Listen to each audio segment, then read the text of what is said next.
사랑하는 여러분, 고통받는 분들을 보면 원인이 다양한 것 같습니다.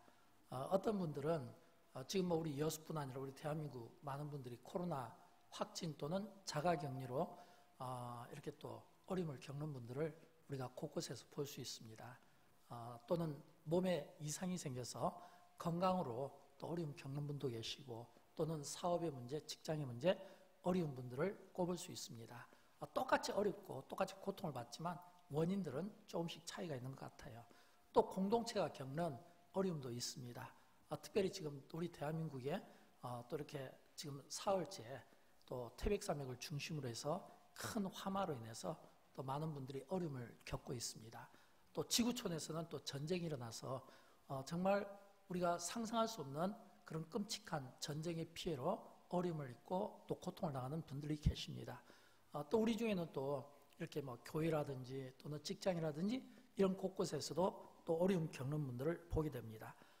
우리가 그 어려운 분들을 보면서 사실은 위로를 하고 또 정말 마음으로 정말 함께 주고 싶어 하지만 사실은 이 어려움 당하는 입장에서는 참 받아들이기 어려울 것 같아요.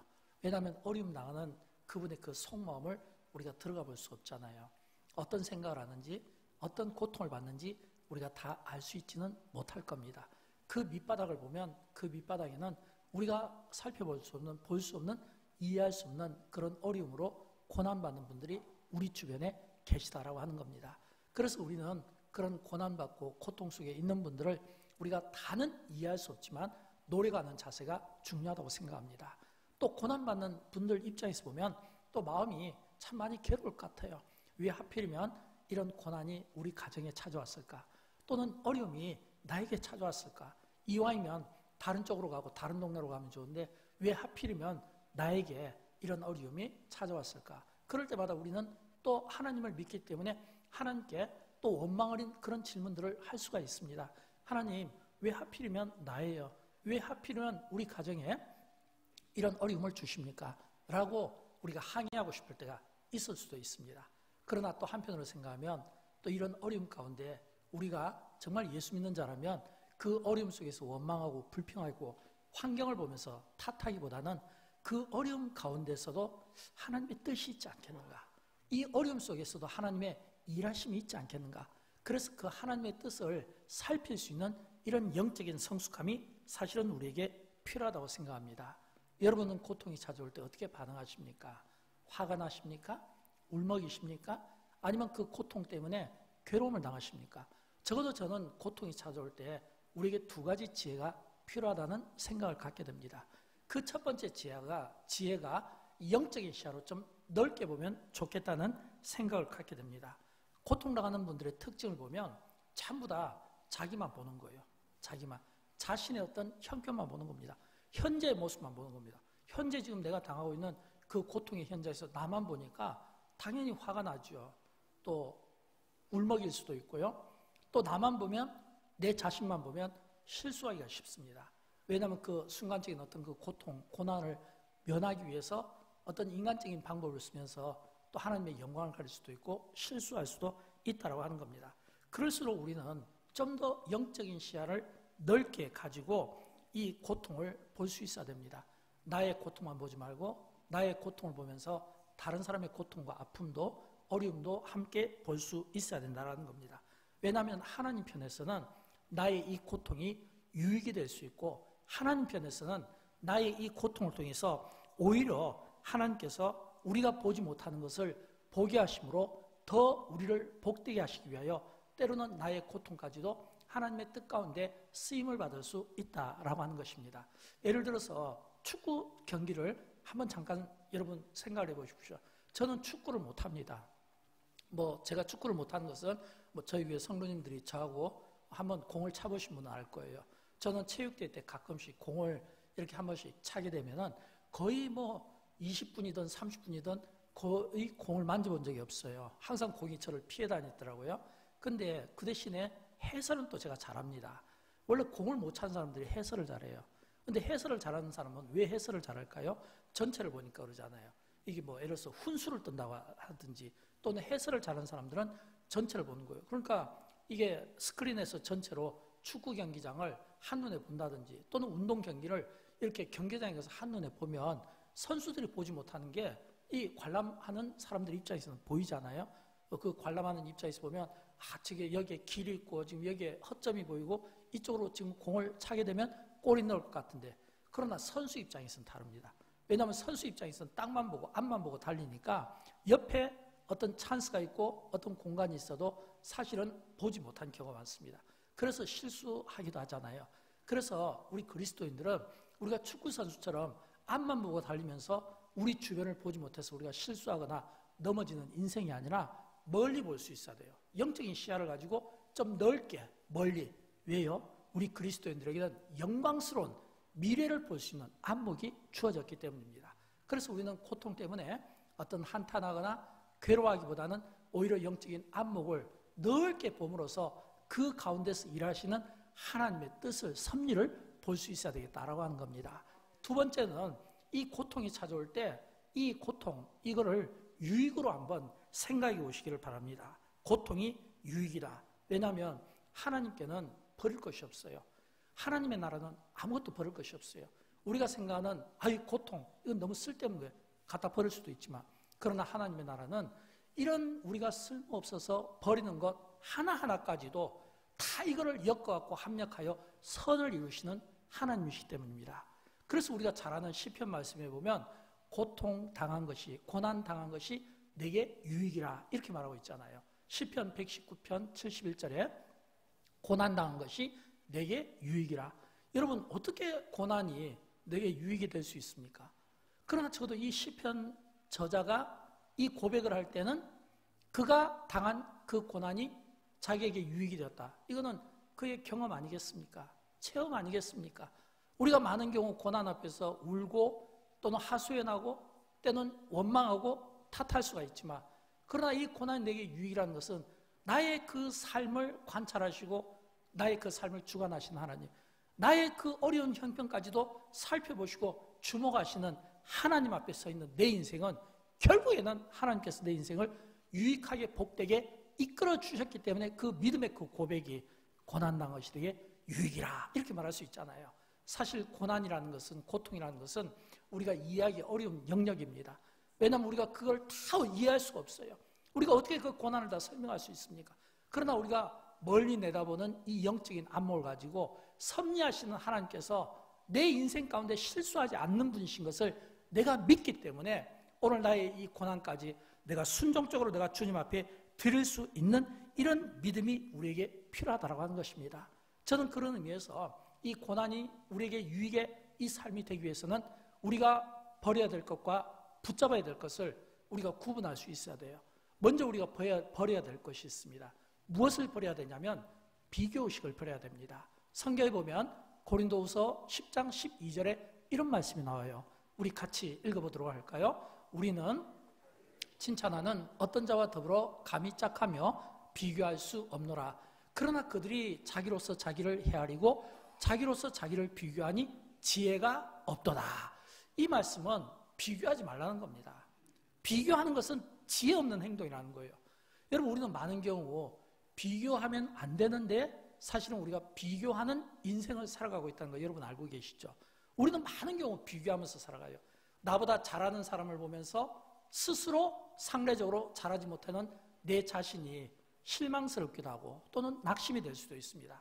또 그런가 하면 나보다 월등히 떨어지는 사람이 돼서 또 우리는 자만심이 막 생길 수 있습니다. 이게 비교잖아요. 나보다 잘한 사람 앞에서는 낙심되고 실망하고 또 나보다 못한 사람 앞에서는 자만심이 생겨서 우월한 이런 생각을 갖는 이런 이 비교의식은 공동체를 깨트리게 되는 겁니다. 인간관계를 깨트리게 되는 거예요. 그래서 성경은 비교하지 말라는 거예요. 비교한 것은 지혜가 없다. 지혜 없는 행동이라는 겁니다. 그러면 여러분 우리가 붙잡아야 되는데 무엇을 붙잡아야 될까요? 하나님의 관점을 붙잡는 겁니다. 왜냐하면 우리가 어떤 고난과 어려움 가운데 있다 할지라도 그 고난과 어려움 가운데서도 하나님의 관점에서 보면 하나님의 그 주권적 섭리 가운데 나의 모든 상황을 하나님이 깨트려 보고 계신다는 겁니다. 나의 모든 상황을 깨트려 보고 계신다는 거예요. 깨트려 보신다는 것은 하나님이 우리에게 고통을 주고 고난을 주고 슬픔을 주고 어려움을 주기 위해서 우리를 이 세상에 보내신 게 아니라는 거예요. 하나님의 뜻은 그게 아니에요. 그럼 여러분, 우리를 향한 하나님의 뜻은 뭘까요? 우리가 하나님의 뜻은요, 착한 일 많이 하고, 우리가 하나님의 뜻은요, 풍성한 삶을 살기 위함입니다. 성경에 보면 나와 있잖아요. 빌립보서 1장 6절 말씀, 너희 안에 착한 일을 시작하신 이가 그리스도 예수의 날까지 이루실 줄을 우리는 확신하노라. 착한 일을 시작하신 이가 그리스도 예수의 날까지 이루실 줄을 우리는 아노라. 또 요한복음 10장 10절을 보면 예수님이 이렇게 말씀해주고 있죠. 같이 읽어보도록 할까요? 내가 온 것은 양으로 생명을 얻게 하고 더 풍성히 얻게 하려는 것이라. 아멘. 내가 온 것은 양으로 생명을 얻고 더 풍성히 얻게 하려느니라. 하나님이 우리 인생 가운데 목표하시는 바는 착한 일 많이 하는 거예요. 예수님이 착한 일을 하신 것처럼 우리가 착한 일 많이 하는 거예요. 또 예수님께서 말씀하신 것처럼 우리의 인생이 더 풍성한 삶을 사는 거예요. 그러나 현실은 어떻습니까? 현실은 달라요. 현실은 이런 이 풍성함, 착한 일보다는 갈등이 막 많은 거예요. 왜 갈등이 많을까요? 갈등이 많은 것은 누군가가 나의 삶에 개입해서 내 마음에 상처를 주거나 아프게 할 수가 있기 때문입니다. 또는 누군가가 나쁜 의도로 악의적 태도를 가지고 나를 괴롭히니까 기분 나쁜 거예요. 마음에 상처가 될 수 있는 거예요. 또 어떤 사람은 라이벌 의식을 가지고 이 라이벌 의식을 가지고 또 막 사람들을 또 괴롭히거나 또 막 이런 어려움을 주니까 또 마음의 상처가 될 수도 있는 겁니다. 누군가에 의해서 내 마음이 상처가 될 수가 있는 거예요. 현실이 그래요. 우리가 살아가는 이 세상은 그렇다는 거예요. 또 그런가 하면 이제 또 비고의적인 상황 때문에 겪는 어려움도 있을 수 있어요. 왜냐하면 우리는 다 완전한 사람이 없잖아요. 다 불완전한 세상에서 불완전한 모습을 가지고 살아가고 있잖아요. 그러니까 불완전한 우리가 예를 들어서 가족 간에나 또는 인간관계 속에 있으나 또는 직장에 있으나 불완전하니까 불완전한 사람이 불완전한 사람에게 상처를 줄 수도 있고 또 받을 수도 있다는 겁니다.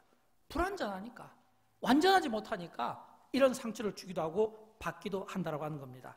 결론은 의도적으로 우리가 상처를 받기도 하고 또는 비고의적으로도 우리는 상처를 받을 수 있고 고통을 받을 수 있다는 거예요. 그때 나의 고통을 보면서 내가 힘들어하고 괴로워하기보다는 그 가운데서도 하나님의 관점으로 나의 고통을 살펴보는 이런 영적인 성숙함이 있으면 좋겠어요. 여러분, 어떻게 나의 고통을, 고난을 하나님의 관점에서 살펴볼 수 있습니까? 요셉의 이야기가 우리에게 참 좋은 신뢰가 된다고 봅니다. 왜냐하면 요셉은 그가 어렸을 때 형들에게 미움을 받아서 애굽의 종으로 팔려갔다 애굽의 총리가 되잖아요. 애굽의 종으로 팔려가서 애굽의 총리가 되기까지 또 형들에게 미움받아서 애굽의 종으로 팔려가기 이전까지 형들에게 어려움을 겪고 고난을 겪고 또 애굽에서 총리가 되기까지 이 요셉은 계속해서 어려움과 고난을 겪는 거예요. 그런 어려움과 고난 가운데서도 성경은 요셉의 삶에서 분노했다, 두고 보자, 또는 막 화가 났다, 이런 표현이 없어요. 형들에 대한 어떤 원망하는 게 없어요. 오히려 성경은 요셉의 삶에 하나님이 그와 함께 하시더라, 하나님이 그와 동행하시더라. 이방인들이 보니까요, 이방인의 왕도 또 이방인의 또 보디발도 뭐라고 이야기하냐면 요셉의 삶 속에서 하나님을 본다는 겁니다. 여러분, 이 말은 무엇을 뜻할까요? 비록 요셉이 그 고난의 현장 가운데 마음의 쓴뿌리와 많은 상처들이 있다 할지라도 그럼에도 불구하고 요셉은 그것까지 포함해서 모든 것을 하나님의 뜻으로 여긴 겁니다. 하나님의 뜻, 섭리로 여겼다는 것은 훗날 그가 총리가 돼서 형들을 만나잖아요. 곡식을 가지러 온 형들, 그 형들 앞에서 요셉이 보인 태도를 보면 요셉이 얼마나 하나님의 관점에서 이 모든 상황을 보고 있는가라고 하는 것을 우리에게 보여주는 겁니다. 창세기 50장 20절 말씀인데 형들에게 어떻게 이야기했는지 함께 읽어보도록 할까요? 당신들은 나를 해하려 하였으나 하나님은 그것을 선으로 바꾸사 오늘과 같이 많은 백성의 생명을 구원하게 하시려 하셨나니. 아멘. 하나님은 그 모든 것을 선으로 바꿨다는 겁니다. 여러분, 요셉의 이 고백은 어떻게 나올 수 있을까요? 자기에게 되어진 모든 일들, 고난까지 포함해서, 억울함까지 포함해서, 사람들의 배신까지 포함해서 전부 이거를 하나님은 선으로 바꿔줬다는 거예요. 합력해서 선으로 바꿔주시고 이런 과정들을 통해서 오늘날 많은 백성의 생명을 구원하기 위한 하나님의 뜻과 계획 속에 자기 인생이 살고 있다는 이 고백을 요셉이 하고 있는 겁니다. 다윗도 마찬가지예요. 다윗도 그가 우리가 잘 아는 그 시편에 보면 이런 말이 나오잖아요. 내가 사망의 음침한 골짜기로 다닐지라도 해를 두려워하지 않을 것은 주께서 함께 하심이라. 합력하여 선을 이루시는 하나님을 믿었기 때문에 이런 위대한 이 고백이 나올 수 있는 겁니다. 여러분, 사도 바울은 어떻습니까? 바울이 그가 그리스도를 박해했고 한때는 그리스도인들을 잡아다니던 사람이었잖아요. 그런 그 바울에게 만나주신 예수 그리스도, 그의 삶을 완전히 바꿔놓은 거예요. 그래서 그는 복음 전도자로 쓰임을 받습니다. 그러나 여러분, 바울이 생각한 이 복음 전도는 그가 생각하고 기대했던 모습은 아닐 겁니다. 가는 곳곳마다 사람들의 냉대와 조소와 비웃음과 돌멩이질을 당하고 죽을 고비를 얼마나 많이 넘깁니까? 그 가운데서도 사도 바울이 얼마나 은혜가 컸으면 로마서 8장 28절에 이런 기가 막힌 이 고백을 할 수 있었겠냐는 거예요. 왜냐하면 이 고백은 우리가 알거니와 하나님을 사랑하는 자, 곧 그의 뜻대로 부르심을 입은 자들에게는 모든 것이 합력하여 선을 이루느니라. 여러분, 이 고백은요, 사실은 바울의 삶 속에서 진짜 이런 고백이 나왔다는 것은 그가 당한 그 많은 복음을 위한 흔적들, 그 고난들, 그 가운데서도 원망과 불평이 있은 것이 아니라 그 가운데서도 하나님의 뜻이 있음을, 그 하나님의 뜻 안에 자기를 순종하고 복종시키는 그 삶을 살았기 때문에 이 고백이 나올 수 있다고 하는 것입니다. 저는 지난주 저희 교회 모 성도께서 연락을 주셨어요. 연락을 주셨는데 이분의 목소리가 원래는 참 조용하신 분인데 그날은 목소리가 굉장히 크더라고요. 놀랐어요. 막 귀가 쩌렁쩌렁 하더라고요. 좋은 일이었어요. 그래서 제가 기쁜 마음으로 받았는데 이런 이야기예요. 목사님, 오랫동안 기도 제목이 응답받아서 너무 기뻐서 목사님께 이 사실을 좀 알리고 싶어서 전화를 드렸어요. 사실 그분은 그 기도 제목을 놓고 오랫동안 자녀들과 함께 기도했거든요. 교회에서도 기도하고 또 집에서도 기도하고 일터에서도 기도했겠죠. 근데 이게 기도 응답을 하니까 너무 좋다는 거예요. 그러니까 막 제 귀가 막 쩌렁쩌렁해도 괜찮았어요. 왜냐하면 너무 좋은 그런 그분의 그 고백을. 근데 이분이 이야기를 하면서 저한테 이런 이야기를 해요. 너무 기분이 좋았는데 그분이 사용한 용어가 뭐냐면, 목사님, 고난 가운데 고난이 유익이라고 했는데 이게 맞는 것 같아요. 이 이야기였어요. 고난이 유익이라는 말이 맞는 것 같았어요. 사실이에요. 왜 여러분 이런 표현을 쓸까요? 그분이 사실은 고난이 참 컸거든요. 근데 그 고난이 나중에는 유익이 되었다고 하는 그런 그 기도 응답을 이렇게 전해주었을 때 얼마나 참 마음에 감사하는 마음이 있었는지 모릅니다. 사랑하는 여러분, 우리 한 사람 한 사람은 다 우리가 하나님의 손에 붙잡힌 바 된 사람들입니다. 빠져나갈 수가 없어요. 자녀들이 부모의 품을 빠져나갈 수 없는 것처럼 우리 그리스도인들은 전부 우리가 하나님의 손에 울타리 속에 있는 거예요. 그래서 어린아이들이 빠져나가지 못하도록 부모가 늘 이렇게 보호하는 것처럼 하나님께서 우리 인생에 대해서 24시간 졸지도 아니하시고 주무시지도 아니하시고 우리를 지켜주시고 보호해 주신데 우리가 빗나가지 않도록, 잘못되지 않도록, 때로는 어려움 당하지 않도록, 때로는 매를 때려서, 때로는 고난을 통해서, 때로는 다른 어떤 방법들을 통해서 우리의 인격을 다듬어 가시고 우리의 신앙을 다듬어 가시고 우리가 성화적인 이 삶을 살 수 있도록 끊임없이 쉼없이 우리의 인생을 위해서 일하시는 하나님이신 것을 믿으시기 바랍니다. 여러분, 이 믿음이 있을 때 나의 눈물까지도 감사가 될 수 있는 거예요. 이 믿음이 있을 때 우리는 성공 앞에서만 감사하는 것이 아니라 실패 앞에서도 감사할 수 있는 믿음이 생긴다라고 하는 것입니다. 왜요? 하나님의 관점에서 보면, 내 관점에서 보면 불편한 것 투성이에요. 그러나 하나님의 관점에서 보면 나의 고난과 고통까지도 사용하셔서 유익하게 하시기 위한 하나님의 방법과 뜻이 있었던 것을 우리가 볼 수 있기 때문입니다. 여러분, 그렇다면 하나님께 나는 어떤 인생입니까? 나는 굉장히 사랑받는 존재입니다. 얼마나 하나님이 우리 인생에 대해서 사랑하시고 우리 인생에 대해서 소중함을 가지시면 나의 고난까지도 사용하셔서 유익이 되도록 만들어 주시겠다는 거예요. 하나님이 보시는 나의 인생이라면 내가 당하는 슬픔과 고난과 억울함까지도 포함해서 또한 하나님께서 책임져 주신다는 겁니다. 저는 그런 의미에서 바울이 로마서 8장 28절에서 하나님을 사랑하는 자 곧 그의 뜻대로 부르심을 입은 모든 자들에게는 합력하여 선을 이루신다고 하는데, 곧 그의 뜻대로 부르심을 입은 자들, 이 곧 그의 뜻이라는 것은 하나님의 뜻을 이야기하거든요. 이 하나님의 뜻이 우리에게 어떤 의미를 주는가를 좀 설명드리고 싶습니다. 왜냐하면 이 하나님의 뜻은 너무너무 많아요. 인간이 하나님의 뜻을 다 헤아릴 수 없어요. 인간이 그 하나님의 뜻을 어떻게 다 알 수가 있겠습니까? 다 우리가 하나님의 뜻을 알 수 없는, 우리는 참 지극히 작은 인간이지만, 그러나 오늘 본문 말씀에 비춰서 적어도 그의 뜻대로가 가리키는 하나님의 뜻을 이야기할 때 몇 가지 정도는 우리가 살펴보고 싶은 겁니다. 저는 그 첫 번째가 하나님께 영광을 돌리는 삶이라고 말씀드리고 싶습니다.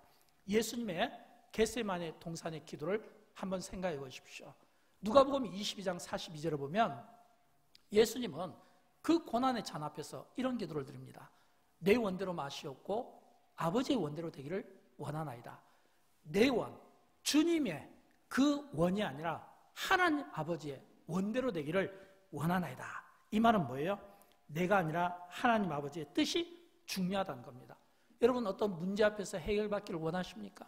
어떤 고통 가운데서 해방받기를 원하시나요? 어떤 어려운 문제들이 응답받기를 원하시나요? 그렇다면 우리가 예수님께서 내 뜻이 아닌 아버지의 뜻을 구한 것처럼 하나님을 구하면 되는 겁니다. 하나님을 구하면 그 안에서 문제 해답이 나옵니다. 하나님을 구하면, 하늘의 것을 구하면 우리가 이 땅에서 풀지 못하는 어떤 이런 어려운 문제들로 우리가 고통받을 때 그 문제를 하나님을 통해서 우리가 얻게 된다고 하는 것입니다. 그런데 이 하나님의 뜻은 자기 부인에서부터 나와야 됩니다. 자기 부인이 없으면 하나님의 뜻은 어려운 거예요. 예수님의 겟세마네 동산의 기도가 자기 부인의 기도잖아요. 자기를 부인하고 자기의 뜻과 생각과 계획을 내려놓고 하나님의 뜻에 나를 순종적으로 들을 수 있는 이 마음이 필요하다고 하는 것입니다. 저는 그런 의미에서 우리 한 사람 한 사람 나의 생각이 아무리 좋아 보여도, 나의 계획이 아무리 좋아 보여도, 내가 생각한 것이 아무리 좋아 보여도 틀릴 수 있다는 거예요. 아무리 좋아 보여도 하나님의 뜻 안에서 다를 수 있다는 거예요. 그래서 내 생각과 계획을 다 내려놓고 내 고집과 주장까지도 내려놓고 하나님의 뜻에 온전히 우리를 들을 수 있는 이런 순종적인 이 기도를 드릴 때 비로소 하나님께 영광을 올려드리는 겁니다. 두 번째는 하나님의 뜻은요, 우리에게 좋은 일입니다. 여러분, 하나님의 뜻은요, 우리에게 좋은 일이에요. 성경에 보면 나와 있어요. 마태복음 7장 11절에 보면 너희가 악한 자라도 좋은 것으로 자식에게 줄 줄 알거든 하물며 하늘에 계신 너희 아버지께서 구하는 자에게 좋은 것으로 주시지 않겠느냐. 또 로마서 8장 32절에 보면 같이 읽어보도록 할까요? 자기 아들을 아니하시고 우리 모든 사람을 위하여 내주시니가 어찌 그 아들과 함께 모든 것을 우리에게 주시지 아니하겠느냐. 아멘. 여러분, 하나님의 뜻은요, 자기 아들을 아끼지 아니하시고 우리 모든 사람을 위해 내주신 겁니다. 이거보다 더 좋은 게 어디에 있어요? 자기 아들을 아끼지 아니하시고 모든 사람을 위하여 내주신 이 하나님의 사랑보다 더 큰 사랑이 어디에 있겠습니까? 기가 막힌 것이죠. 이거보다 더 좋은 건 있을 수가 없는 거예요. 하나님을 사랑하는 자, 곧 그 뜻대로 부르심을 입은 모든 자들에게 합력하여 선을 이루시는 것은 자기 아들을 우리에게 내어주신 이 사랑 때문인 겁니다. 하나님의 뜻은 항상 우리에게 좋은 거예요. 우리에게 선한 거예요. 우리에게 유익한 겁니다. 때로는 우리의 고난과 슬픔까지도 포함해서 그 고난과 슬픔을 통해서도 우리에게 좋고 유익한 것들을 주시기 위한 하나님의 뜻은 결국에는 우리에게 유익이 될 수밖에 없다고 하는 것입니다. 저는 이런 이 믿음이 우리에게 있었으면 좋겠어요. 왜냐하면 하나님이 내 개인의 인생에 대해서 또 영광교회와 이 땅의 모든 교회와 이 땅의 모든 사람들에게 하나님의 뜻은 항상 유익인 것입니다. 우리가 순종하지 못하는 것이 문제고 우리가 하나님의 말씀대로 살지 못하는 것이 문제지, 우리가 하나님을 구하기만 하면, 우리가 하나님을 구하기만 하면 우리가 구하는 이 하나님 안에서 문제는 반드시 해결받게 되어 있다고 하는 겁니다. 세 번째는 하나님의 뜻은요, 우리가 기뻐하고 기도하고 감사하는 삶입니다. 우리가 잘 아는 데살로니가전서 5장 16절부터 18절에 보면 이런 말씀이 나오죠. 같이 읽어보도록 할까요? 항상 기뻐하라, 쉬지 말고 기도하라, 범사에 감사하라. 이것이 그리스도 예수 안에서 너희를 향하신 하나님의 뜻이니라. 하나님의 뜻은 우리가 기뻐하는 겁니다. 기도하는 겁니다. 감사하는 거예요. 여기에 하나님의 뜻이 있다고 하는 것입니다. 왜 우리가 기뻐할 때 우리가 어떤 일들이 일어날까요? 시편에 보면요, 우리가 기뻐할 때 시편 37편 4절을 보면 여호와를 기뻐하라 그랬잖아요. 그러면 그가 내 마음의 소원을 이루어 주시리라. 많은 경우 우리는 거꾸로 할 때가 많아요. 마음의 소원을 놓고 기도하고 응답되면 하나님을 기뻐하는데 성경은 우리에게 그렇게 말하지 않습니다. 먼저 선 하나님을 기뻐하라. 후 그가 내 마음의 소원을 이루어 주시리라. 이거예요. 또 기도하면 응답해 주신다는 겁니다. 감사하면 하나님의 구원을 보여주신다는 겁니다. 저는 그런 것처럼 우리의 일생이 항상 하나님을 기뻐하고 또 우리가 기도에 힘쓰고 또 우리가 범사에 감사할 수 있는 이 마음을 가졌으면 좋겠어요. 사랑하는 여러분, 앞에서도 한번 말씀드렸지만 우리가 하나님의 뜻을 다 할 수 있습니까? 우리가 하나님을 다 헤아릴 수 있나요? 다 이해할 수 있나요? 불가능합니다. 어떻게 피조물 우리가 창조주 하나님을 다 이해할 수 있습니까? 다 알 수는 없어요. 다 알 수는 없지만 적어도 하나님은 선이시다. 적어도 하나님은 선하신 분이시다. 우리가 하나님을 기뻐하는 것이 우리 인생의 최선의 삶이다. 이 정도는 우리가 알고 지나가면 좋겠습니다. 아무리 어렵고 고통스럽더라도 하나님을 기뻐하는 인생은 그 기쁨 속에서 하나님을 구하면서 그 고통의 문제를 해결해 나가거나 또는 고통 가운데서도 미리 감사하는 그 성숙함을 통해서 그 믿음을 하나님께 올려드릴 때가 있어요.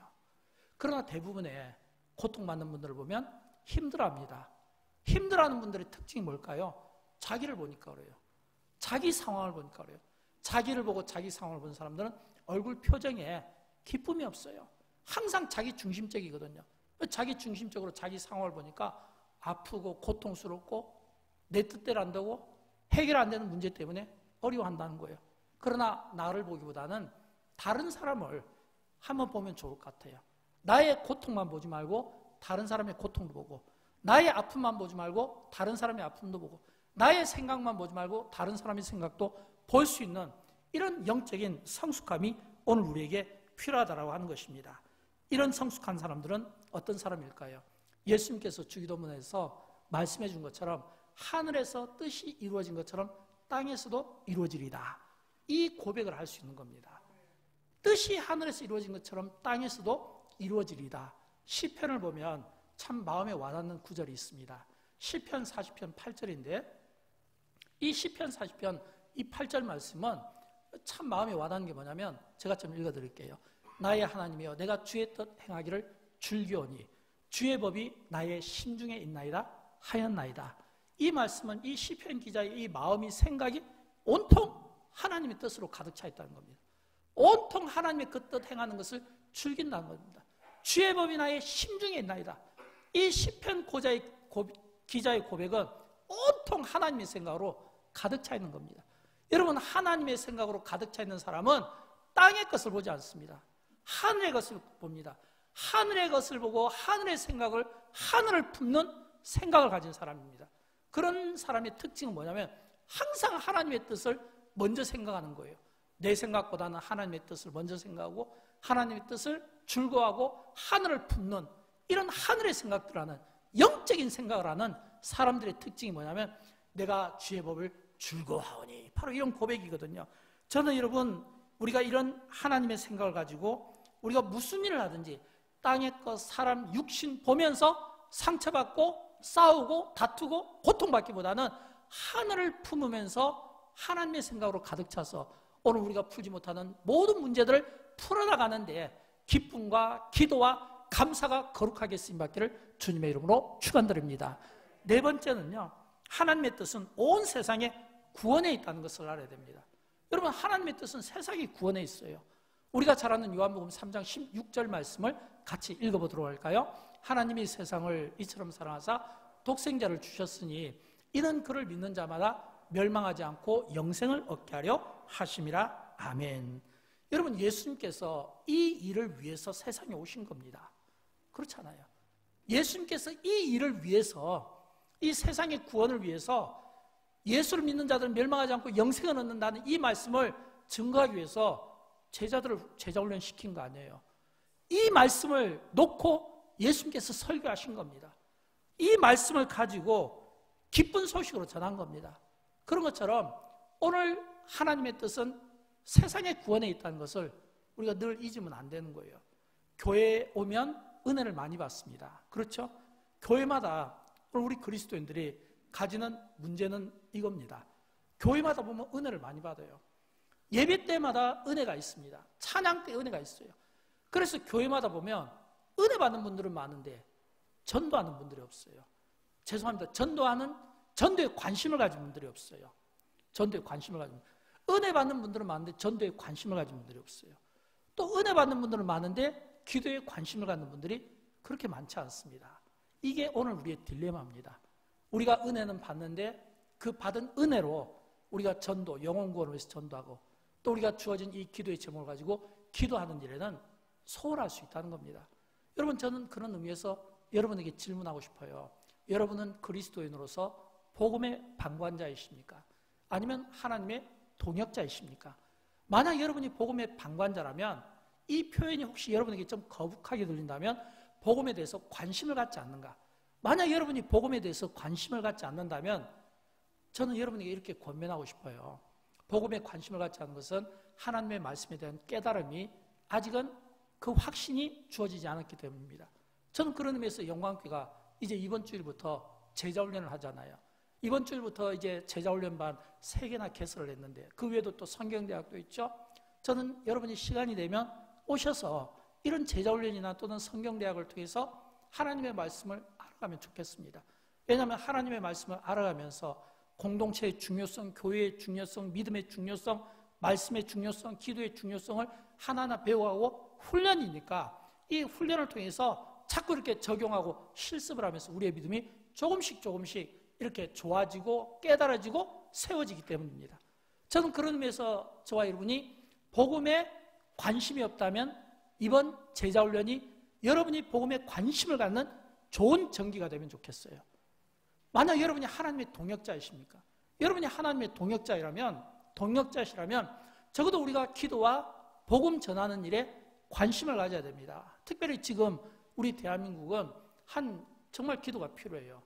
왜 기도가 필요할까요? 지금 우리 대한민국 곳곳에 가면 다 이 코로나 확진자들, 이 코로나에 대해서 사람들이 의심하고 믿지 못하고 공포, 그리고 이 코로나 때문에 힘들어하는 분들이 많잖아요. 걸리지 않은 우리는 모르지만 걸려보신 분들을 보면 쓰러지는 분도 있고 넘어지는 분도 있고 일주일 동안 딱 이렇게 삶이 묶여서 아무것도 하지 못해서 발을 동동 구르는 분도 있고 얼마나 어렵고 힘겨운지 몰라요.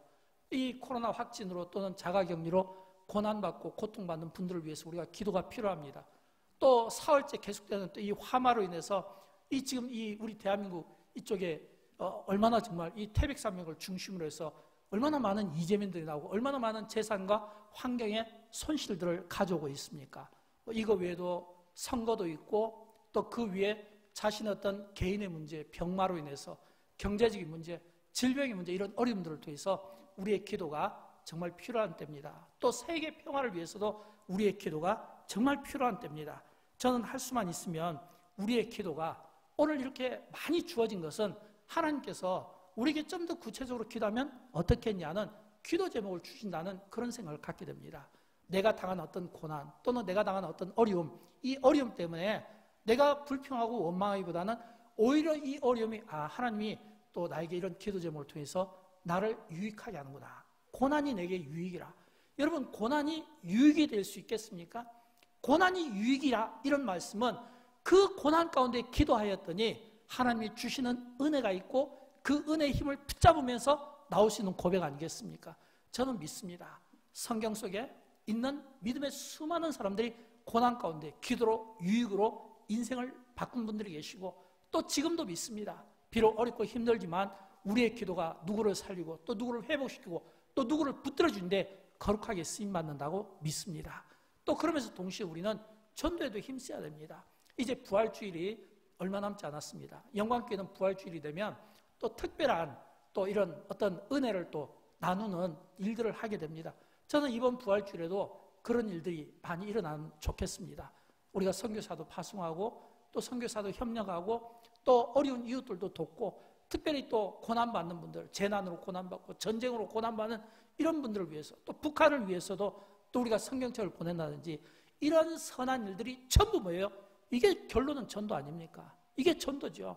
우리가 착한 일을 많이 하고 우리가 선한 일을 많이 하면 그 착한 일과 선함이 다 쓰여져서 그것이 결국은 다 영혼을 구원하고 영혼을 살리는데, 우리가 하나님의 말씀으로 복음으로도 하지만 때로는 생명의 떡으로도 그들을 살릴 수 있고, 이런 복음을, 이런 전도를 왜 우리가 합니까? 왜 우리가 기도합니까? 왜 우리가 전도합니까? 우리가 기도하는 것은 하나님은 실수하지 않는 분이심을 믿기 때문입니다. 우리가 전도하는 것은 하나님은 실수하지 않는 분임을 믿기 때문입니다.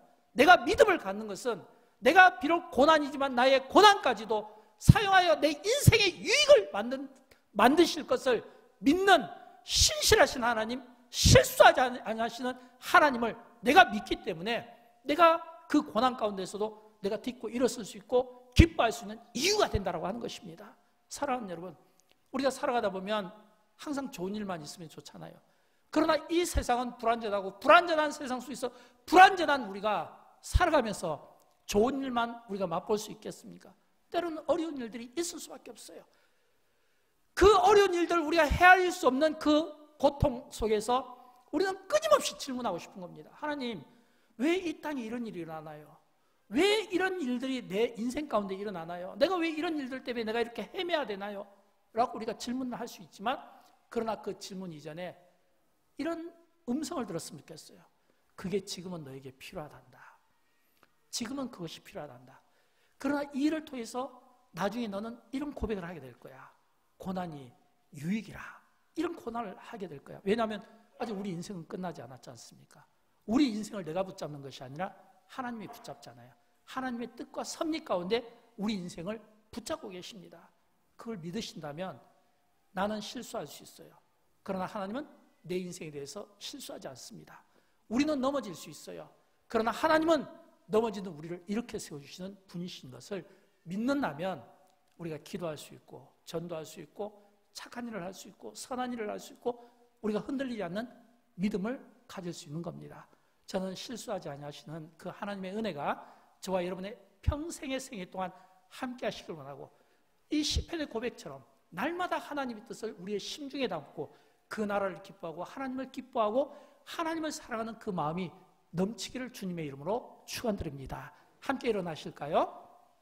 함께 찬양하실 때 오늘 찬양은 하나님은 실수하지 않으신다네. 저는 이 찬양이 오늘 저와 여러분의 고백이 되었으면 좋겠습니다. 찬양 가운데 가사를 한번 묵상해 보십시오. 그리고 그 가사 가운데 실수하지 아니하시는 하나님, 그 은혜가 오늘 찬양 속에서 고백되기를 진심으로 축복합니다.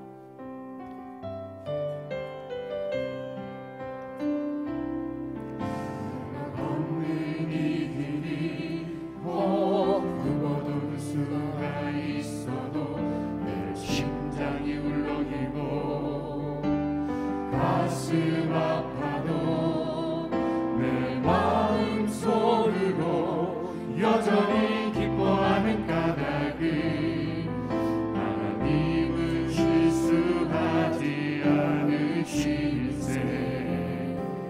내가 세운 계획이 혹 빗나갈지 모르며 나의 희망 덧없이 쓰러질 수 있지만 나 여전히 인도하시는 주님을 신뢰하는 까닭은 주께서 내가 가야 할 길을 잘 아심일세.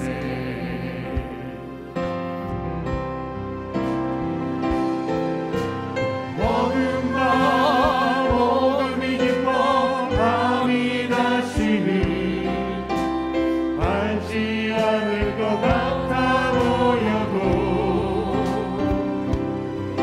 내 신앙을 부여잡고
실수하지 않으신다니 차츰차츰 안개는 거치고 차츰 안개는 거치고 하나님 지으신 빛이 뚜렷이 보이기를 바랍니다. 뚜렷이 보이리라 다른 길이 없고 어둡게만 보여도 하나님은 실수하지 않으신다네. 하나님은 실수하지 않으신다네.